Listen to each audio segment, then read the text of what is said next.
Today's tale opens in a bathroom at the Hotel de Paris, a luxury hotel, it turns out, not in the City of Lights, but in Monte Carlo, Monaco. The date? 27th November 1936. International man of mystery, arms dealer, an all-round monster, Sir Basil Zaharoff, had been in town since October, just chasing the sun. Or at the very least, sidestepping the colder months back home, at the stately Chateau de Balancourt. The night before, ZedZed, as he was known to friends and family, had been out on the town with his daughter. Short, the valet, had run a piping hot bath for him as he always did. Overnight, the tub would cool to room temperature for his morning dip, just as Sir Basil liked it.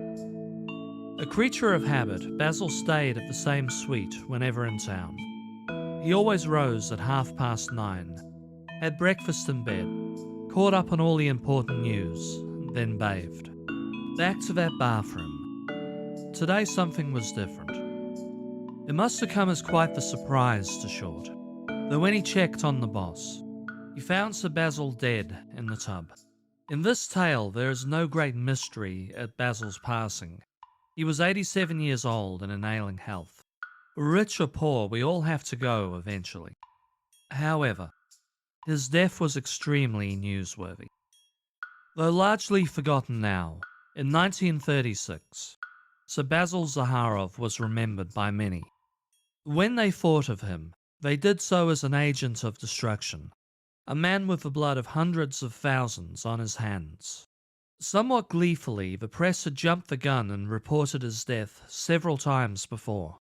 But finally, the old bastard was dead. When the world's wickedest man passed, there was much commentary, but little of substance to say about him.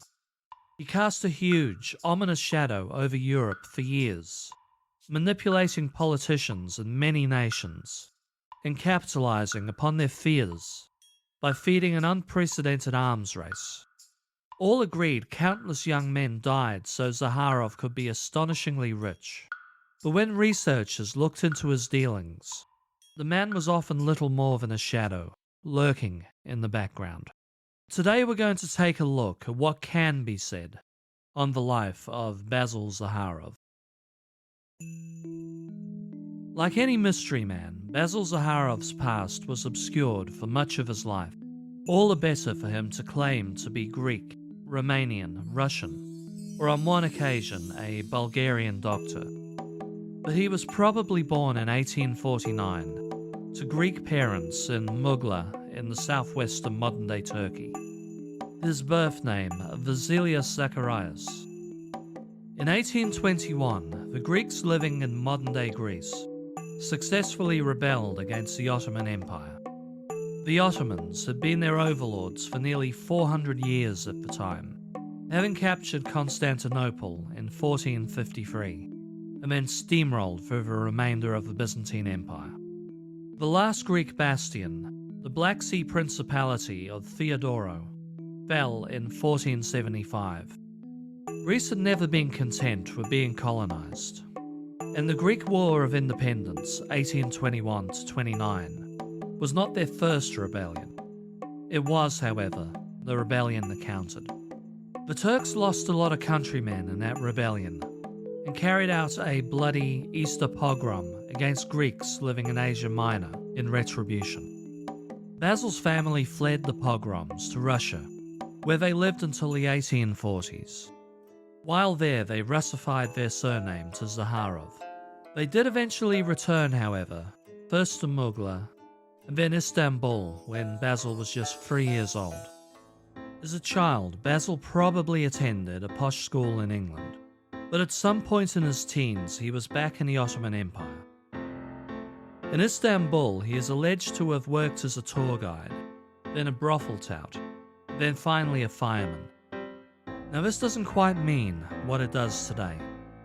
Far from offering an emergency service, they were criminal gangs who set the fires and then blackmailed homeowners into paying them money to save their prized possessions.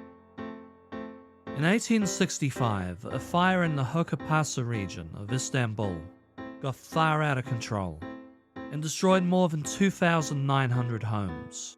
This fire prompted urban planners to drastically rethink the layout of the city and its essential services. It also led to the arrest of all known fire starters in the city. At this time, Basil Zaharoff, who may or may not have been a part of that fire, vanished, soon reappearing in England. Now, Basil was nothing if not versatile. In England, he claimed to be the son of a wealthy senior Russian official. In 1870, Emily Burroughs, the daughter of a successful builder, met and fell in love with Zaharoff Gortsakov, and in 1872 the couple married in Paris. Neither Emily nor her family ever looked into the young man's background.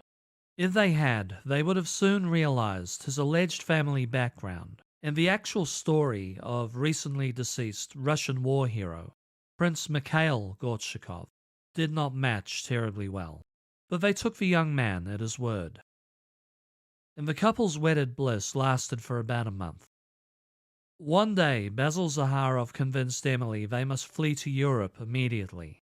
His enemies in Russia had tracked him down, and the couple fled to Belgium, where Basil had wrongly believed there was no extradition treaty. November 1872, Basil was arrested by Belgian police officers. Returned to London, he was charged with defrauding a Greek merchant of £1,000 worth of stock and nearly £7,000 in securities. He initially pled his innocence, later changing his story. In his later claim, he worked for the man and was only guilty of taking commissions and living costs owed to him. In a third twist, the merchant was his uncle, who was withholding 3 years' worth of commissions from him. While plainly nonsense, a letter from this merchant was produced confirming Basil's story. Now, it's thought the merchant was blacklisted back home on Basil's family's instigation, and rather than go bust, he decided to just cut his losses and let it go. And just like that, Basil Zaharoff walked free. His following 7 years were quite sedate by comparison. He moved, initially still with Mrs. Zaharoff, to Cyprus, now living under the name ZedZed Williamson. Using his wife's money, Zaharoff set up a shop on the island. He made a decent living and engaged in real estate speculation.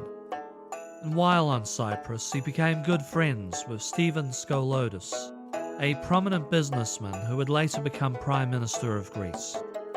Many on the island didn't trust Williamson, but he still secured a number of backers for his schemes.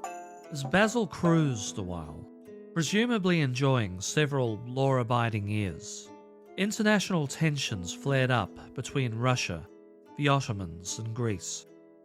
In the Balkans, the Serbo-Turkish War kicked off in 1876. The victors, Serbia and Montenegro, secured their independence from the Ottoman Empire. Now, observant watchers might have been awed by the destructive power modern weapons brought to the battlefield. Certainly arms dealers noticed. They were practically swarming around the Balkans, on the lookout for business. An arms race was about to kick off, and places like the Balkan states made for ideal client nations. Around this time, future Prime Minister Skoloudis introduced Basil to a Swedish sea captain friend, who had a sideline as a dealer for an up-and-coming Swedish inventor named Thorsten Nordenfeldt.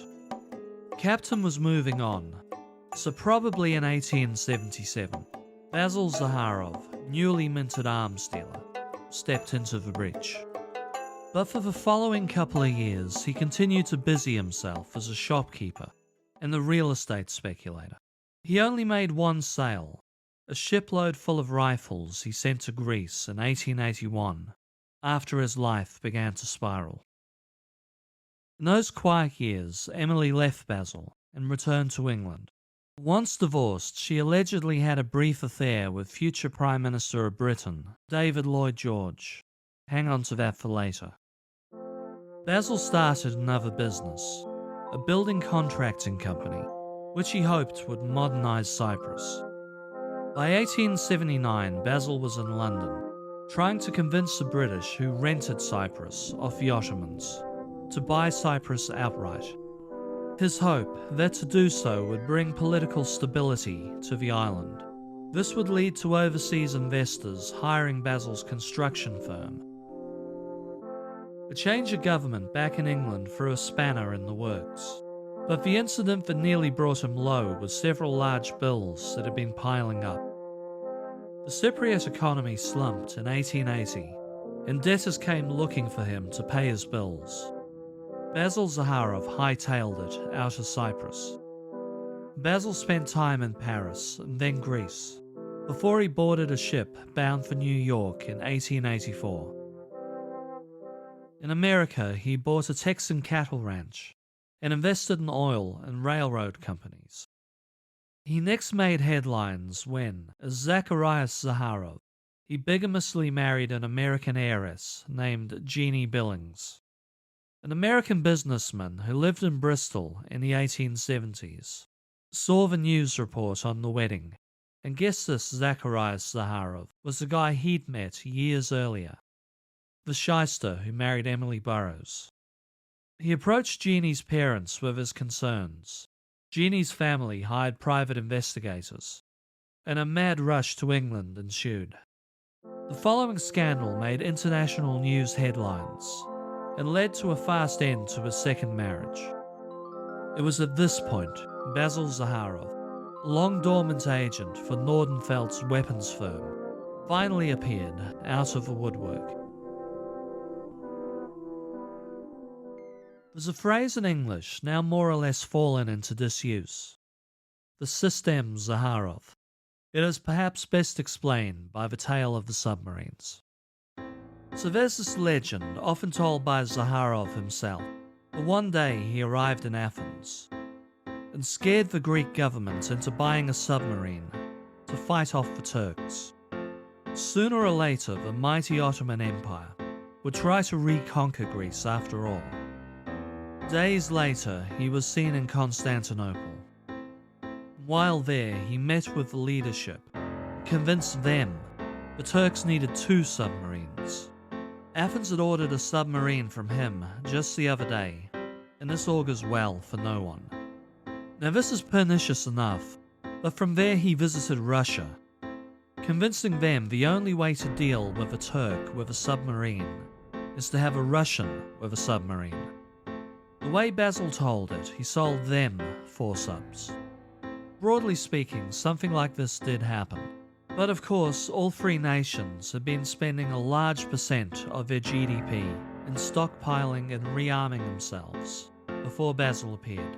And it was hardly like he hoodwinked them with his Nordenfeldt submarines. Well, not in the way he was framing it anyway. He managed to sell all 3 countries unreliable death traps. And regardless, all 3 nations remained regular future customers. Now, seeing submarines have been in the press a lot lately, and no, I have this episode planned for months. I should quickly digress on submarines, just for a moment. The earliest working submarine was a leather-clad pod with oars, invented in the 1620s by a polymath named Cornelis Drebbel. Drebbel made 3 prototypes, which ambled along just below the surface of the Thames on a number of test rides. Notably, King James I took a ride in one prototype. Now, the idea didn't develop at the time, as the Royal Navy thought them silly toys. The idea was revisited in the American Revolution, when a doctor and inventor named David Bushnell created a one-man craft, the Turtle. He designed the craft so that Americans could covertly plant mines onto the hulls of British ships while nobody was looking. In the late 1790s, American steamboat innovator Robert Fulton took the design further, building a hand-cranked submarine called the Nautilus, which he hoped the French Navy would adopt in the Napoleonic Wars. With the occasional outlier, like the H.L. Hunley, used by Confederates in the US Civil War to sink the USS Housatonic. The Hunley itself sank to the bottom of Charleston Harbor the same day. The idea stagnated. The main challenge was in developing a vessel with a stable propulsion method. By the mid-1880s, technology brought new possibilities, and Nordenfeldt's steam-powered submarine was new, untested technology. All the same, they were suddenly one of many trying to build a reliable military submarine. Now, these subs were quickly recognized by all buyers as death traps and were left to rust. Russia's order stopped at just the one sub, which crashed on its way to Russia. Reliable submarines came later, by the way of an American inventor named J.P. Holland. Holland built a reliable craft with funding from Irish-American interests, who in turn had ties to the Fenian Brotherhood. The Fenians were a precursor organisation to the Irish Republican Army. But Basil made most of his money on more reliable weapons, like battleships and machine guns. In 2022, I did an episode, The Infernal Machine, that discussed why the machine gun gained popularity at the end of the 19th century. A very abridged answer. The Gatling gun was developed by a North Carolinian inventor named Richard Gatling. He believed his invention would actually save lives. Gatling's rationale: most deaths in war were due to disease, spread through cramped, dirty battlefield conditions. If you made a gun that let one soldier do the work of dozens, fewer people had to be on the battlefield in the first place. Now, once put into action, the machine gun caused more, not less death. Machine guns gained popularity, although it took generals some time to work out how to really use them. And another factor, fewer young men were signing up for military service. Industrialization created a range of new jobs for these men, and the horrors of the Crimean War made a whole generation very wary of dying on foreign soil. But all the same, they appealed to a niche audience. Nations primarily interested in defense, most notably the Chinese, often balked at the cost of the bullets alone. A weapon that fired $5 worth of bullets a minute in 1880s money felt prohibitively expensive. But colonizing nations, out to exploit the wealth of other nations, could afford the purchase. While most European soldiers sent to carve up Africa didn't have a machine gun, most battalions had a couple of them. Even in small numbers, the machine gun was a game changer. The American military used machine guns in the Central American Banana Wars, in Cuba and in the Philippines. Basil Zaharoff did good business selling machine guns, especially to the British and India. And other clients included Brazil, Uruguay, Spain, Romania, and Portugal. But when it comes to machine guns, their big competition was the far superior Maxim gun.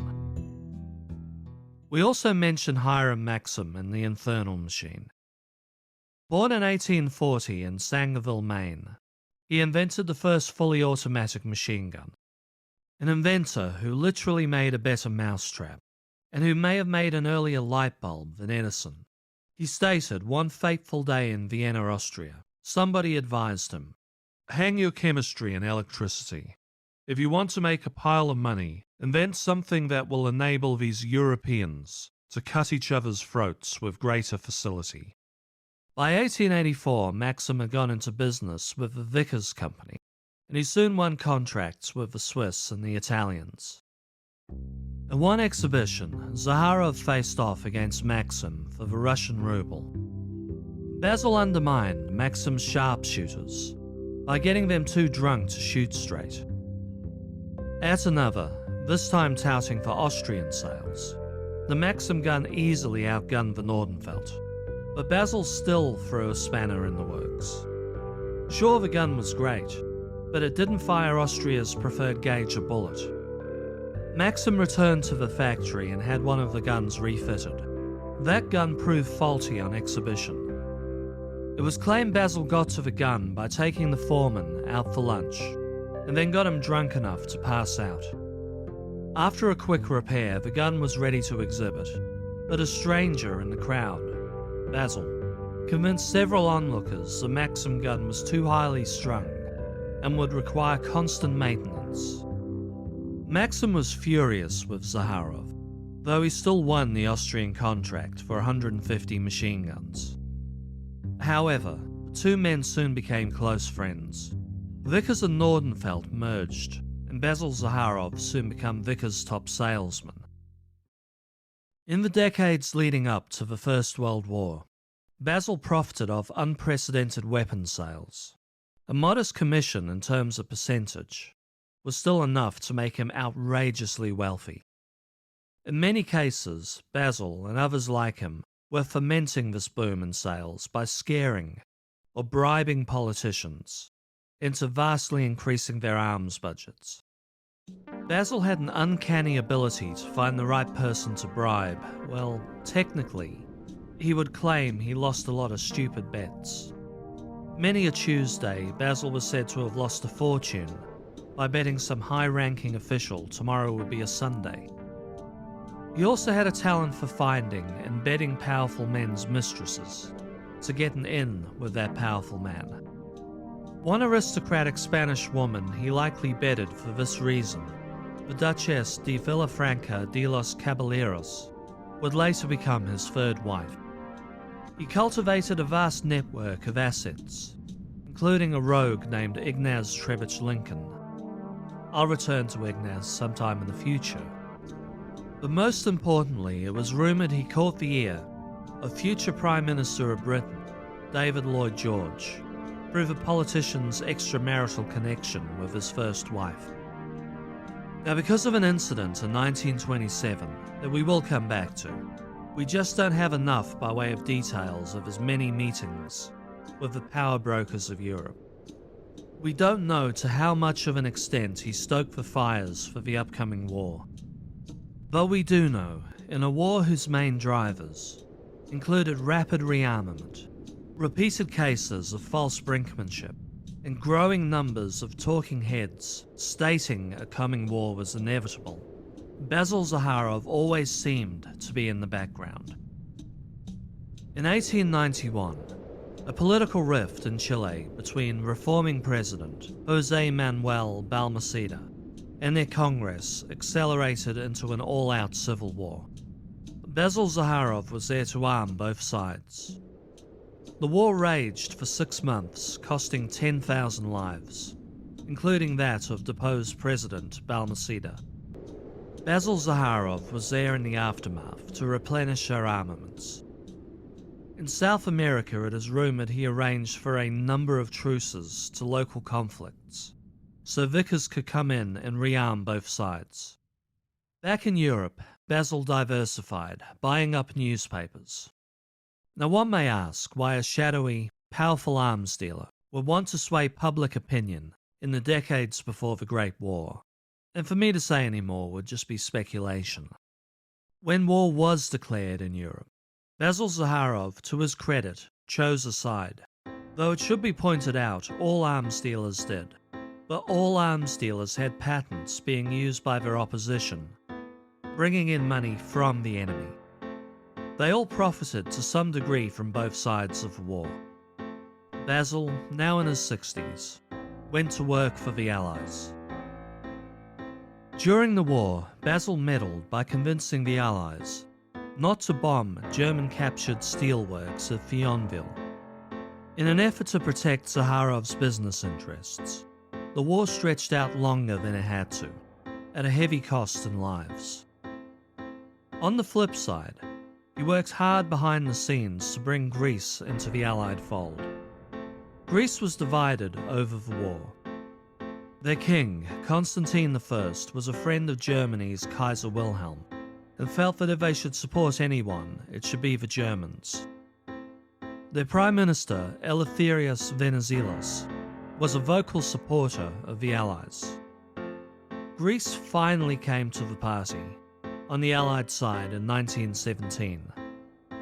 At the same time, Basil Zaharoff was working away on the Turks, who had entered the war in the early stages on Germany's side.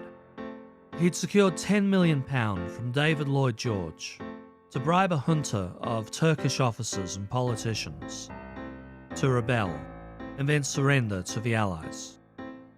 After several covert meetings in Switzerland, one of which saw Basil detained and strip-searched on entry to the country.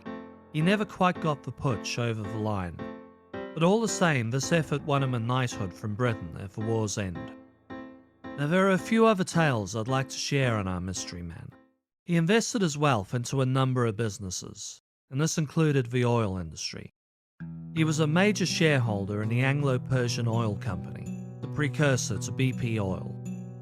He injected himself into peace talks on behalf of the oil industry, and had a small part in the reshaping of the Middle East.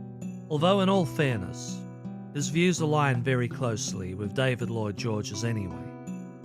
In one way, however, he did go off on his own.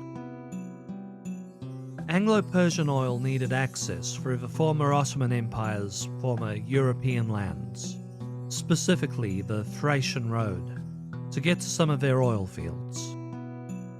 Turkey was in decline, and that land had been promised to the Tsar of Russia in the Sykes-Picot Agreement. Basil convinced the other powers to renege on that deal, seeing Russia, then in the midst of a civil war, was no longer the same nation they had bargained with. Then, concerned a resurgent Turkey might take the land back, or some do claim that out of an outpouring of Greek patriotism, Basil became a leading voice in the Greek invasion of Turkey in 1919. More than that, he donated $500 million French francs to the cause. On 15th of May 1919, 20,000 Greek soldiers landed in Smyrna, kicking off the Greco-Turkish War. By 1920, Turkey had ceded eastern Thrace, giving the oilmen their road. Further talks around the Greek enclave of Smyrna, and a significant no-man's land around it failed to come to a compromise. More Greek troops arrived as the invasion continued, but the push forwards met with heavy resistance from the Turks. And then a strange incident in Athens changed the trajectory of the war. The pro-German king, Constantine I, had gone into exile following Greece's entry into World War I, leaving the crown to his second son, Alexander. Alexander was essentially a puppet king, and not terribly well liked by the people after he married a commoner. In 1920, while walking his dog through a royal winery, the dog got into a fight with a worker's pet monkey. Alexander stepped in and got bitten by the monkey for his trouble. The wound on his hand turned septic, and Alexander died of blood poisoning on 2nd October 1920. His death led to an outpouring of grief among the war-weary populace, which in turn led to the return of King Constantine. The returned king immediately started to work on an exit strategy to get out of Turkey, hopefully in a way that wouldn't see them punished for the conflict. The war continued until 1922. While trying to tie down the death toll for Basil Zaharoff's oil road, I found estimates varied wildly. At least 30,000 soldiers were killed, and across several genocidal massacres, anywhere between 60,000 and over 100,000 civilians were executed. Now, I want to conclude this episode by pointing out Basil Zaharoff was a mystery man by design. He was extremely guarded about the particulars of his life, but he was also a keen diarist who chronicled his life for at least 58 years. In November 1927, this very nearly got him in deep trouble. Word had gotten out to the newspapers that ZedZed had this vast memoir stashed away at the chateau. Some offered him staggering sums of money for the publishing rights. Others tried to steal the diaries. When one paper offered one of his servants £10,000 to steal them, and that servant told him of the offer, Basil lit a fire at Chateau Balancourt. For 2 days he sat by the fireplace, feeding his sins to the conflagration. His sins burned hot, so hot in fact, the servants were terrified the whole chateau might catch fire. One frustrating element of his story is we know he became a very rich man for doing some very bad things, but the extent of those bad things and his own rationale for them remain ethereal. What we can say of him for certain is bad enough, and what we can suspect about him can only ever remain conjecture. But we can say his sins were so egregious and so numerous, he spent 48 hours at a stretch, burning the evidence, so we may never know how evil he was.